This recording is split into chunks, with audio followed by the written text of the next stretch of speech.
Hello again, and welcome back to the Dispatch. I'm Tom Gandley. Taking an inflation-driven turn into stagflation territory, the U.S. economy shrank 1.4% annually in the first quarter of 2022 after rapid growth in 2021. Some economists claim this was due in a large part to a staggering record trade deficit. Still, other economists expected the GDP to grow by 1.1% over 2021. This is the worst quarterly growth for the U.S. in 2 years. You may recall 2 years ago the nation was dealing with shutdowns, lockdowns, and layoffs due to the much ballyhooed coronavirus epidemic.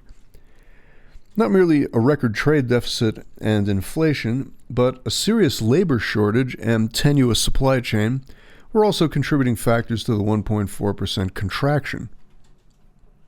The fourth quarter of 2021 also saw an economic contraction of 0.3%. Despite these sobering numbers, unemployment was pegged at 3.6%, recently dropping to pre-pandemic Trump administration levels, as the tight labor market employs people and has plenty of room for more. Consumers and businesses also increased their spending in the first quarter by 3.6%, keeping the economy plugging along. Wall Street is increasingly bearish or negative on economic growth, and many economists expect a recession in the next 2 years.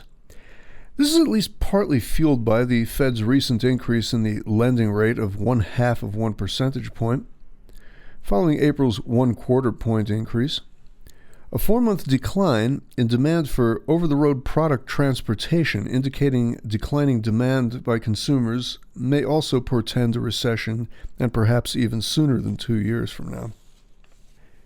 In a recent article in thehill.com, the recognition of millions of minorities who were once firmly in the leftist Democrat tent are now leaving that tent for at least independents, with many, if not most, supporting the GOP platform.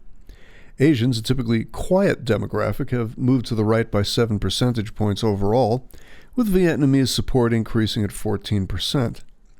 Part of that change might be due to 43% of Asians polled believing race relations are getting worse under Joe Biden. But it isn't just that. Hispanics, the largest minority voting bloc in the U.S., once 80% pro-democratic, is now evenly split between leftists and the GOP, with momentum favoring the GOP. This November, nationally, 103 Hispanic GOP candidates will have vied for federal seats, according to Axios. A separate Axios poll indicating that inflation was what was hurting Hispanics the most, and the GOP was the better party for reining it in, according to those polled. Among black folks, Biden's approval has dropped off the table 30 points since he took office.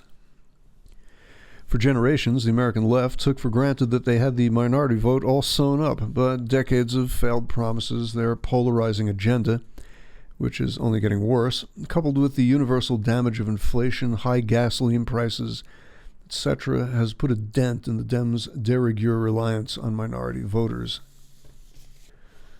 The bullying woke mob at Disney is being accused of hijacking the company, making Christians and conservatives unwelcome at the family entertainment and amusement-themed park, at least in Florida. But conservatives and Christian employees are not cowering down to this bullying, which has been going on for a while and came to a head with regard to Florida's passing of the Parental Rights in Education bill. According to the Blaze News, one employee was quoted as saying, "You can clearly see the magic is gone," and that she is deeply saddened with Disney management's stance and how it has used its money. Another young female employee stated that the move to not hurt people's feelings by using words like he or she or ladies and gentlemen has caused every employee to worry about being disciplined for using the wrong words. She also stated that Disney has made it very clear that conservative Christian voices had no place visiting their parks or working at their parks. Keep that in mind if you're considering parting with thousands on a Disney vacation in the next little while. Several weeks ago, a number of Disney employees drafted and sent a letter to company leadership encouraging it to adopt a politically neutral stance and to cease their silencing of conservative voices. The anti-freedom of thought and expression position at Disney, as in all leftist mob culture organizations, has created a growing climate of fear and division in its ranks. Not what we in America should even remotely tolerate from a place calling itself the happiest place on earth. And just in case you missed it, there's an interesting one this week. In Austin, Texas, a woman at a Goodwill thrift store purchased a Roman-style bust, or at least a piece of one. After careful examination and rightly thinking the bust might be bona fide Roman antiquity, Texan Laura Young, who bought the bust for $35, Google searched ancient Roman busts to confirm her suspicion that the white marble head was that of Roman general Sextus Pompey, a political opponent of Julius Caesar. No dollar amount is given for its actual value, but how it found its way into an Austin, Texas thrift store is a mystery which may never be solved. Speculation states that it was likely taken from a German art museum near Frankfurt during or shortly after World War II by looters or by a soldier who was somehow able to get it back to the U.S. But according to the Western Journal, that's just conjecture, and no evidence is available explaining how the bust made it to Texas.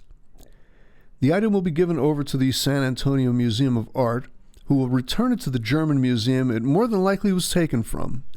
The bust dates to about 100 BC. And that's this week's Dispatch. Technical support has been provided by Brad Neufeld. Thank you, Brad. I'm Tom Gandley. Please stay tuned to Resilience Talk Network for more uplifting stories and the Dispatch and Freedom's Herald.